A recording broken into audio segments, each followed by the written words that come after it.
Panalangin alang sa dugang kadasig sa mga tahas ug laing buluhaton.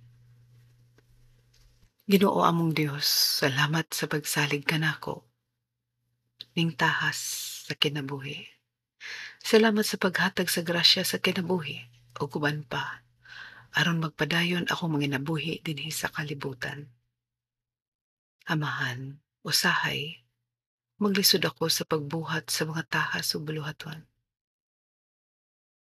Tabangi ako, lig-una ako sa tanang higayon, hilabi na ang akong pagtuo, pagsalig kana kanimo. Tabangi ako nga mabuhat ang akong nga obligasyon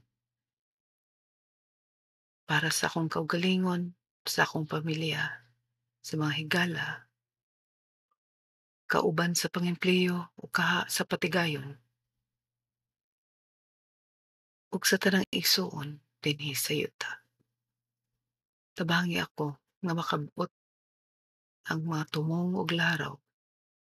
Atagi ako og katakos nga mabuhat kini nga malampuson ug mabulokon. Panalipdi ako sa mga dautan ug daotang tinguha. Panalipdi usab ako sa mga daotang pwede na akong buhaton. Ilayo ako sa mga disgrasya ug tentasyon sa pagpakasala. Ginoo, nabangi ako nga mabuhat ko ang angay aron mapalambo pa ang naa sa kasamtangan. Labaw sa tanan hinaot nga kining mga buluhaton nga mahimong mabulokon ngadto sa mga kaigsuonan nga nanginahanglan niini. Gisang-at ko kanimo ang tanan alang sa imong dungog ug himaya. Amen.